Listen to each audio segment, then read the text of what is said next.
your first broadcast partner at the NWA was Jim Cornette. If I'm wrong on that, I do apologize. That's correct. No, was that's I correct?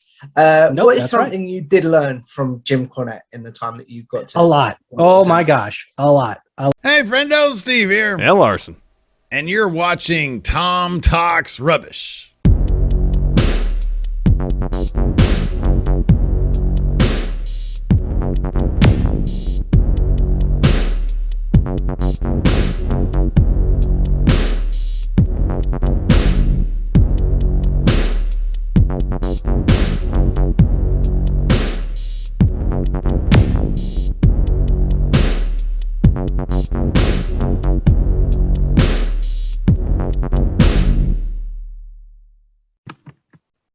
What's going on, guys? It's your boy, Tom Talks Rubbish, and stand back for another interview. This time, I'm joined by Joe Galli from the National Wrestling Alliance. So welcome to the show.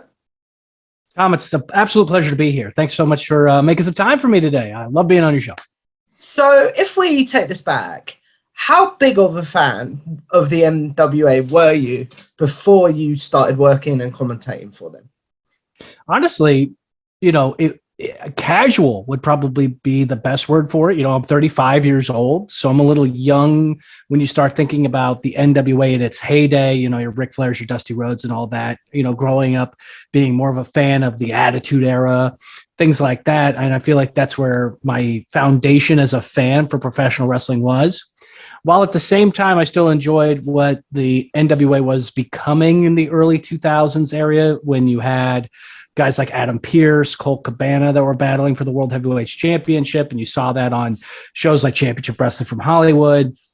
So I was into it then. And then I had opportunities to kind of get into it. But the process, especially early on, was a big education process for me when I got started with the NWA, because I've never been a huge wrestling history buff. So there was a lot of catching up to do in the early goings for it.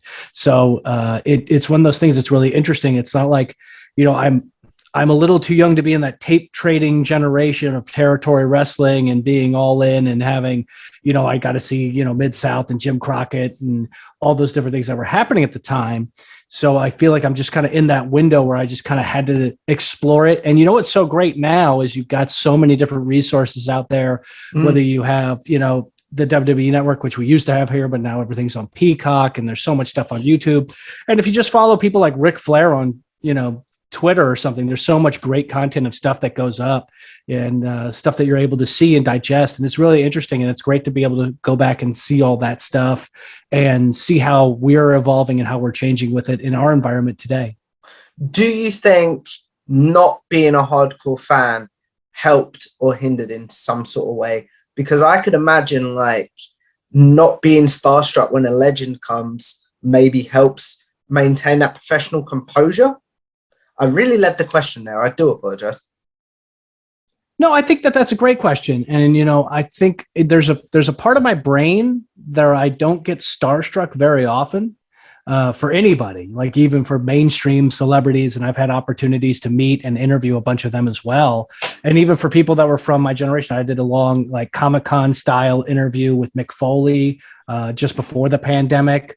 And even then, growing up, I vividly remember watching Mick going off, Mankind being thrown off the top of the cage in the Hell in a Cell match.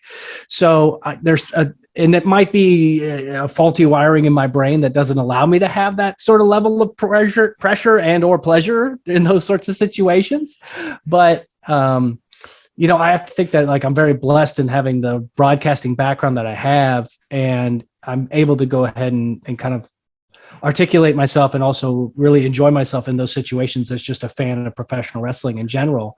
So I don't know if it's hindered me at all, but it certainly, there's so many great books out there that I'm digested over the past few years and things like that. And you start learning a lot more. You start really diving into more. You have longer conversations with guys like Austin Idol. You could sit next to him, or I've had breakfast with him, and he just has stories for days and all this sort of stuff that I'm just learning about. And then I get to watch after the fact, which is really cool.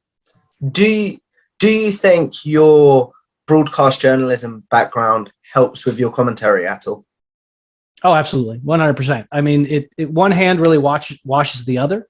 and having that same skill set is so important when it comes to it. And I feel like you could watch a lot of professional wrestling out there where you have some people out there that are doing commentary. And a lot of times you can hear it in the stories that they're telling it seems like they're trying to get themselves over more than they're trying to get the product over. And I think that that's a big problem. And I think that turns people away sometimes. But I feel like my background in broadcast is what initially gave me this opportunity to be a commentator and to kind of get my foot in the door and all of that. And on the flip side of it, when I was still a broadcast journalist here in Texas, every time I would be working and doing wrestling, all of those skills I would then bring back to be doing my live reports for news. Because at the same time, you're just telling stories. That's all you're doing. If you literally look down to the bare bones of what we're doing there, you're just telling. And so I think being able to have that experience really helped on both aspects of those careers when they were running concurrently. I've heard in previous interviews you describe your commentary as jazz. What is it that you meant by that?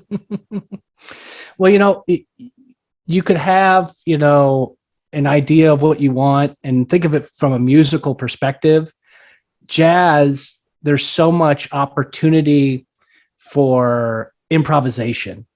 And that really has to be the key with it, is you really have to be able to think on your feet, and you kind of have to just play the notes that are coming to you and react to what you're seeing.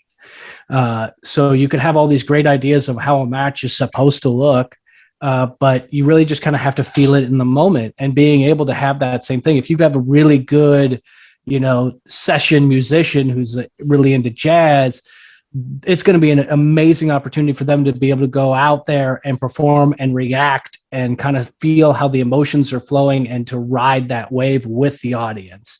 And I think that that's so important with wrestling, because you never know exactly how it's going to turn out. And so it's really good to be able to have that skill set and have that improvisation when you have, matches that are happening and unexpected things are happening, and you could feel down in your core the level of enjoyment that you have, while at the same time being a professional and being able to broadcast at the same time. So I feel like that's kind of the reason that you have for it. And I think, honestly, if you think about wrestling, and I always, Tom, you being across the pond over there, I think, when you look at the commentary for good football teams, yeah, I think that that's really where you kind of see more similarities than you do with basketball or American football, where it's a lot more rigid structure. Whereas in a match, things are flowing, things are happening. And it's the same thing with your version of football, where the game is progressing and there's a lot passing back and forth, and you're not stopping all the time to reach the breaks and all that stuff. So it elongates, and you have to be able to tell that story. And so you see a lot of similarities, I think, with your football announcers versus what wrestling versus the NFL announcers. You know what I mean? Yeah, totally. It sounds like you get a lot of freedom in the NWA with your commentary. Is that correct, or do you have someone in your ear? It's that person exists, and there's always that opportunity for them to hit a talk button and for them to drop a line, but that very rarely happens. And that very rarely happens not only with me, but also with Tim Storm and Velvet Sky. And I don't know if Austin Heidel would be able to hear it anyways, but I think that that's what's so great about what we have with our shows, is we have such high caliber people on our broadcasting team that we don't need to be able to give those notes, because we all know what we're all aiming for and what our style of professional wrestling is versus what the other styles of professional wrestling are already in the marketplace, what makes us different. And we've all signed on to that. We've all done this long enough to where we've built up the rapport, whether it's, Kyle Davis or Mae Valentine, or anybody else that's on the booth there, anybody that's on our broadcast team. We all have this shared goal, and we know where we're going. So every once in a while, something will be brought up, but it's not nearly what you hear from let's just call it the stories that you hear from other organizations, where they're really talking to you throughout the whole thing. We're really out there, and we're kind of allowed to play and allowed to talk and allowed to be ourselves. I think that's the most important thing, is we're not being put into a cage where we have to be like, no, this is who you are. This is what you need to be. This is your character. It's like, no, we're all who we are in that booth, in those chairs. And I think that that's what makes us such a strong broadcast team. if you had someone constantly in your ear, like they do in other organizations, do you think you would work as much, or is it sort of like there would be too many voices in your head sort of thing? It would, I feel like it would be restrictive, but at the same time, you make it work and you go, and if you're working at a place and you're going to take the paycheck, then that's what you're going to do. And it is being able to adjust to that style and adjust to what you're looking for. But I also think what you're going to see going forward, not to name names, but I feel like we're going to see a really big sea change in the way certain things are operated in the more popular wrestling that's out there. And I think that they're going to make some adjustments to go back to where you're going to be able to rely on the talent that you have in that seat. I think during the Attitude Era, I don't feel like there was somebody in the back hitting the button telling JR what to say so much. And I think that that's what made JR, and that's what made King and Taz and all those people that were working in that moment. I think that that's what made them so successful and why they're considered some of the best in the business to ever do that, especially currently working in the market today. I definitely agree with you. So you brought up JR there, but I am really curious to know, who is a commentator that you haven't worked with that maybe is still currently working or is from the past that you're like, if I had the opportunity to work with them, that would be really cool? If I could work with Bobby the Brain, that would be fantastic to be able to have that opportunity, in this fantasy world where you could work with anyone. Me being the play-by-play, I kind of emulate myself and I look towards guys like Gordon Soley or Tony Schiavone and people like that. I know I'm never going to get to work with Gordon Soley. You've worked with Tony Schiavone, haven't you? Well, I have. But what I'm saying is, like, when you have especially with a 2-person booth, it's good to have just the broadcaster and the color commentator. Yeah. I feel like that's the best that you could have. With our 3-person booth where we have 2 color commentators and we have a different representation in that third seat, whether it being Velvet Sky having a woman's perspective on things. I think that really elevates the commentary and elevates the storytelling and gives representation where traditionally you don't have it. And that kind of blows my mind when you look at some of these places and you don't see a diverse broadcast booth when you could. Yeah. And they've made certain attempts in WWE, but it really didn't stick for whatever reason. And, you look at other places, Tony Khan has all of this amazing talent there. And it's just weird that you don't, and he's got a huge diverse amount of people that are wrestling under him. So you would think that there would be that same level of diversity in the booth. And it's great to see that when they're, rebooting Ring of Honor, you still have Caprice that's there, and you have Ian, who is fantastic to work with as well and is incredibly good at his job.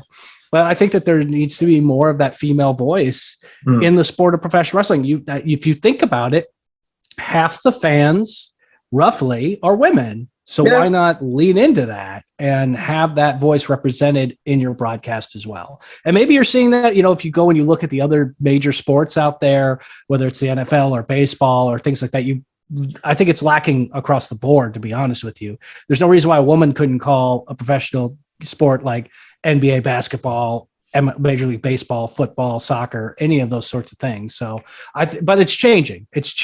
And I like to think that the NWA, with us having Velvet in that seat and having Mae Valentine do our interviews, we're at the head of that curve. What do you think, and I know you probably covered that a little bit in the last question, what do you think Velvet Sky maybe brings to the broadcast booth that you or your male colleagues don't? Well, one, it's really, she has a lovely heart and soul of the sort of the broadcast team. You could tell that there's a lot more. She really wears her emotions on her sleeve, and you hear that when she's doing our broadcasting, which I love. You also have the fact that she has been a world champion on really large stages, whether that was with TNA Impact or, being the tag team partner with Angelina Love and the Beautiful People. And their level of experience that she has and she brings to the table as far as television and as far as wrestling and women's wrestling goes, it's unparalleled. You can't get better than that. And not only that, Velvet is just such a genuine person, and she's so fun to be around, and she's so professional. And not only that, she's really grown.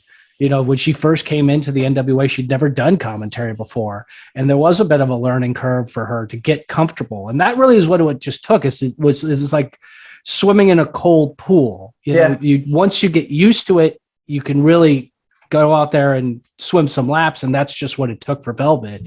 And now we're swimming like Michael Phelps out there. And that's what's so great. That's what's so great about it. And that's why I love having her there. And to be able to have our other guests that are on, you know, whether it's, you know, Austin Idol, or sometimes we'll have Angelina come in, or any of our other top contenders when they join us. That's always fun to be able to banter back and forth. But Velvet just brings so much experience and so much that, you know, what's going through her mind. She can read any match and know what's going through somebody's mind. I mean, she is an absolute genius when it comes to professional wrestling, and that just comes from the experience that she's done it. So it's not just women's wrestling, but she also seen it on the men's side as well. And she has so much experience. You know, we've got a lot of our guys that are coming in and they've worked with her previously at places like TNA and Impact. And so she has those relationships to draw from and the history to draw from. And I think that's what's so important too. Where do you think you've grown when it comes to your commentary since working for the NWA? Well, I would have to say, you know, it's the little things that are important. You know, you can, and this is why it's so important for people that have this type of job to go back and listen to what they're doing. And that was really hard for me initially when I was a journalist. Personally, I hate doing it. Like everyone says to me, it's rough. Go back and watch your early interviews, and I hate it. Like, it's nails on a chalkboard. It's rough, and I get that. I think a lot of people have that same thing, but it's the wild stallion you must break in order to be successful, because that's the only way that you're going to learn.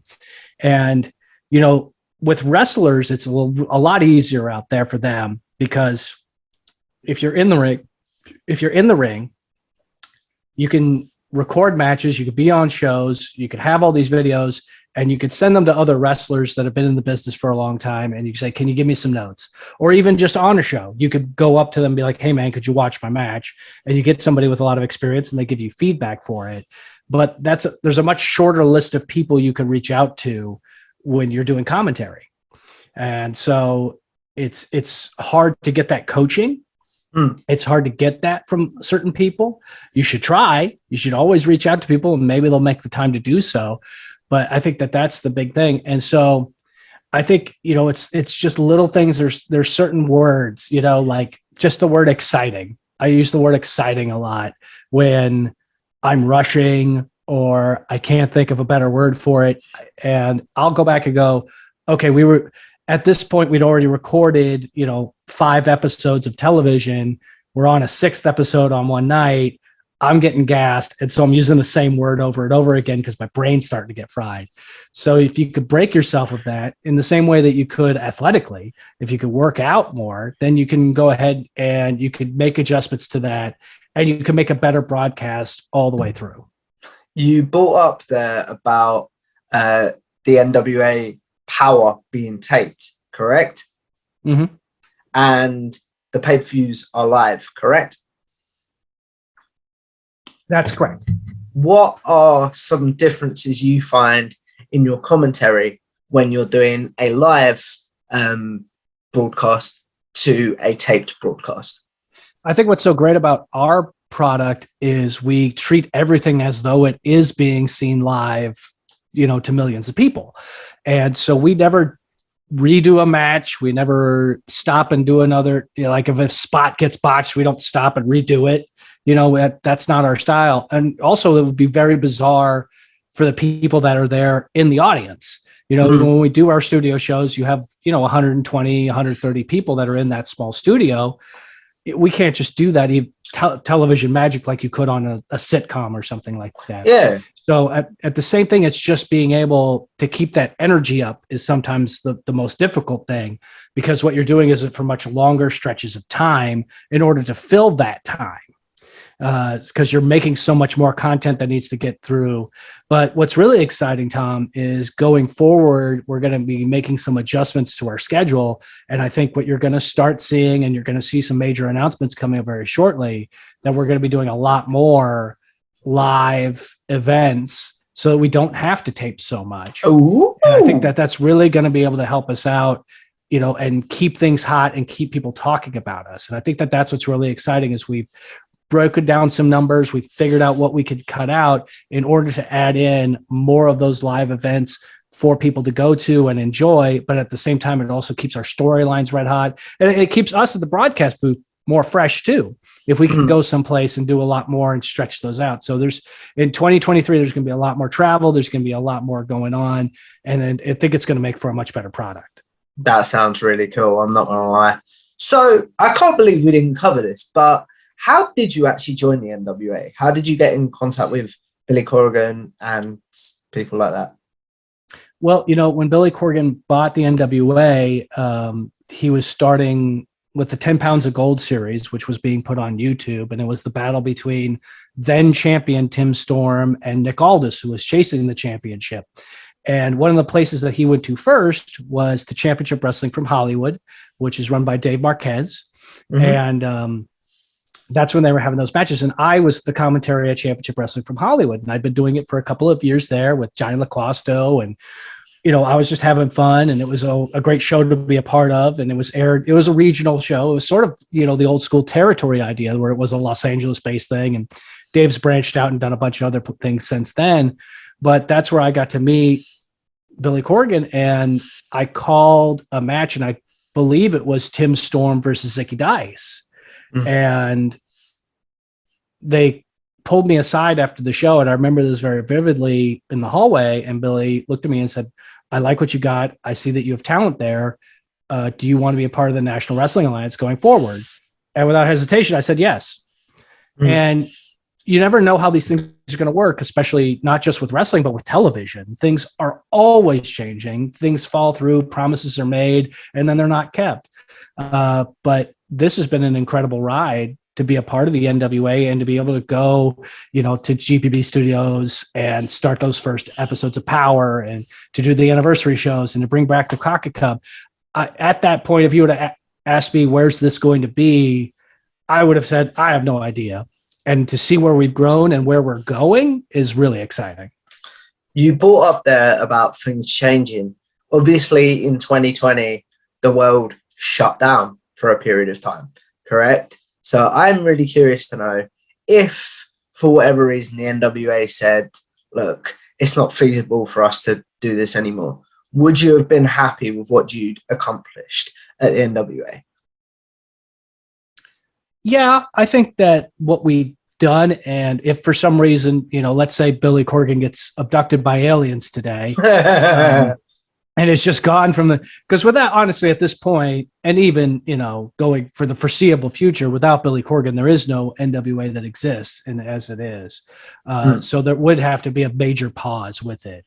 So it would definitely change. But I think what the other thing is, you have to understand the NWA has been around for 74 years. Yeah. And it's evolved, and look at the list of people that have run it and been commissioners for it and run different territories of it.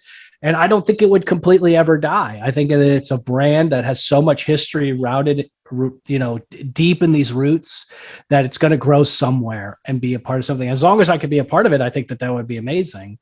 Because, I think what we bring to the wrestling landscape and to the entertainment world out there is very different than what you're seeing in some of these other companies here. I mean, we're gritty, we're visceral, we have strong competitors, we have real tough athletes, on both our men's and our women's division. And I'll put our rosters up against any team's roster any day of the week.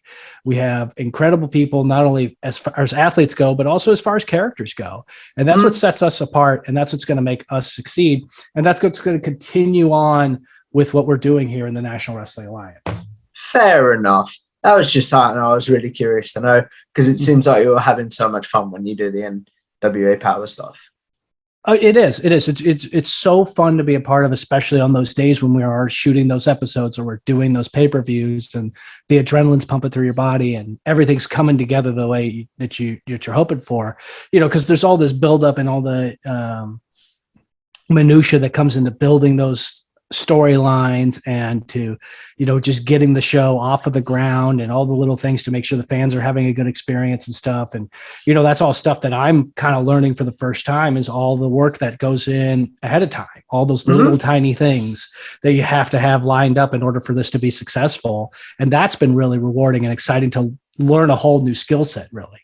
You talked about learning there. I am really curious to know because, as far as I know, your first broadcast partner at the NWA was Jim Cornette. If I'm wrong on that, I do apologize. That's correct. No, was that's I correct? Nope, What is that's something you did learn from Jim Cornette in the time that you got to? A lot. Oh my gosh. A lot. I mean, I have to tell you, I mean, anybody who listens to his podcast knows how much of an encyclopedia of professional wrestling Jim Cornette is. And he is a controversial figure and says controversial things. And that's sort of how he's been successful. And, you know, has his own little castle of, you know, with a museum of all kinds of stuff that's going on. And that's why he's been able to be so successful in this arena of podcasting as well.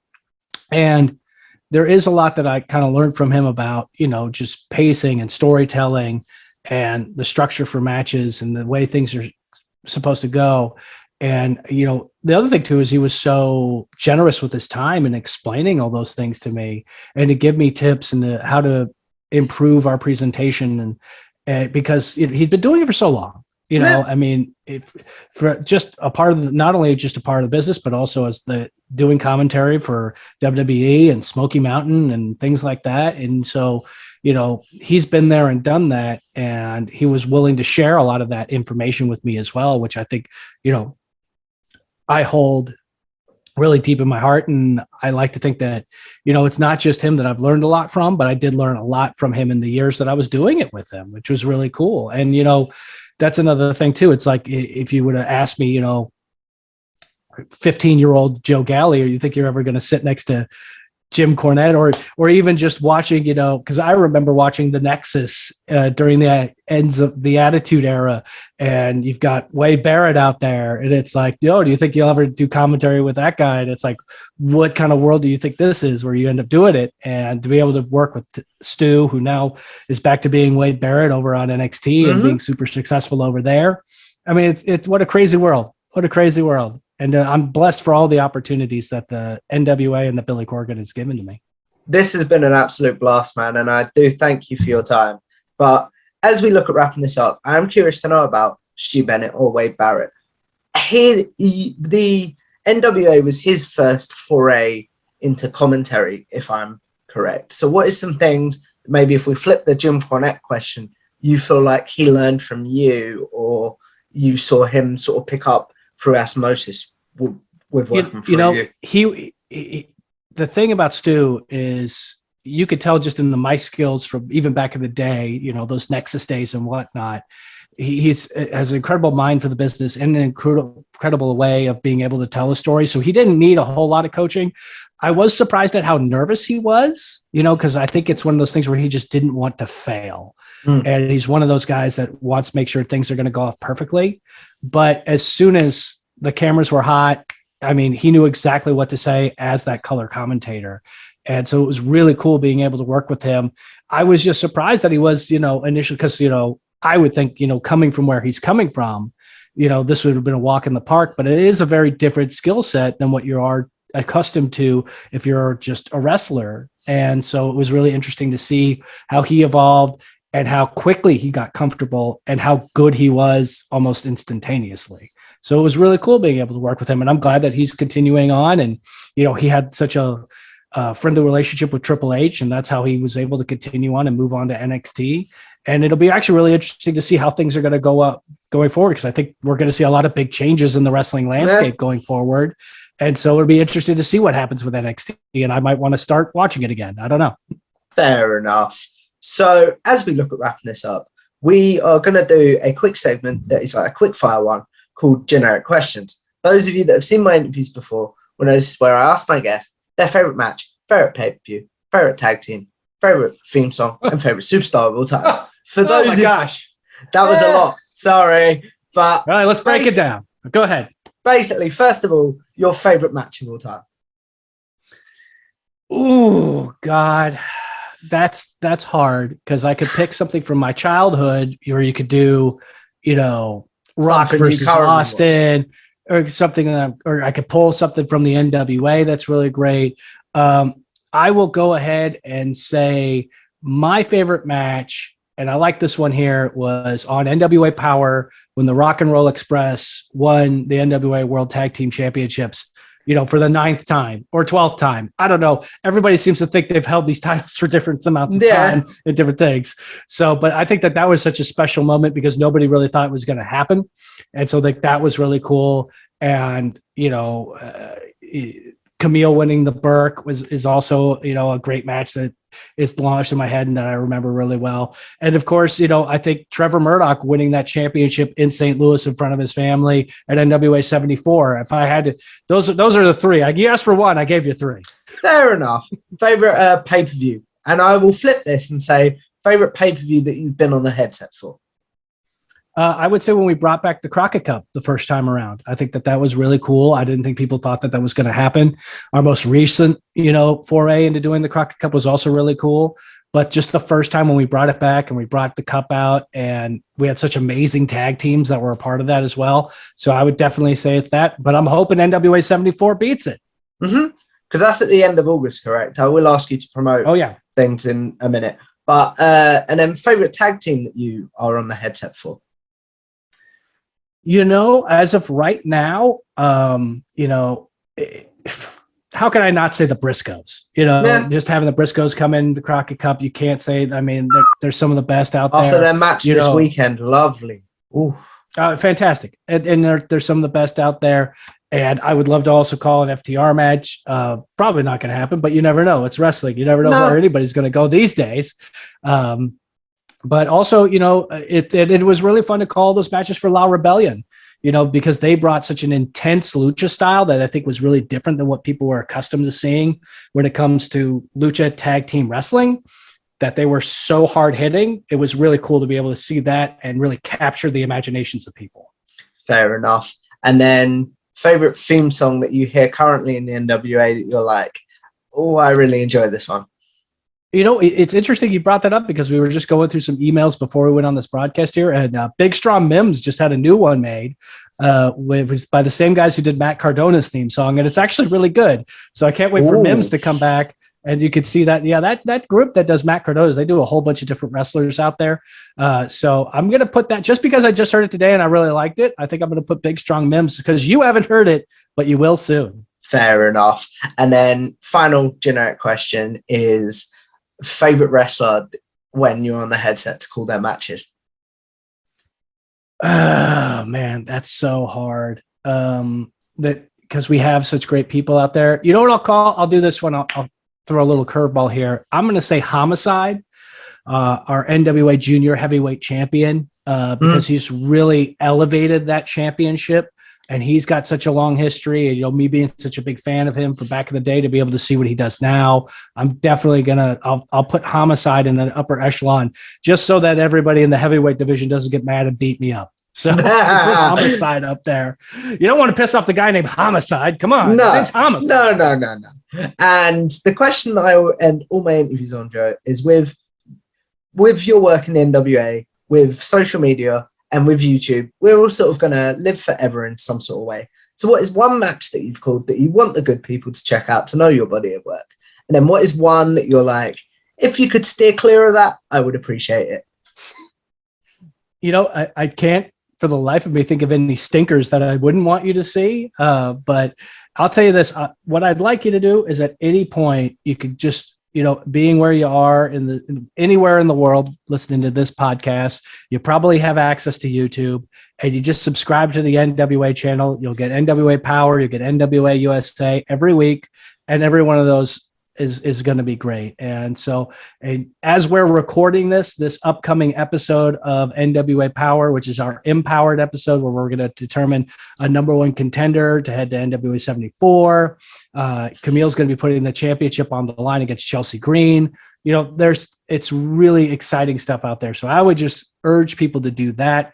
And then you'll see the good, bad, and the ugly from me. And hopefully it's a lot more of the first one. Not more of the former rather than the latter sort of thing. Yeah, absolutely. And then as we wrap this up, where can the good people find you and the NWA and your content?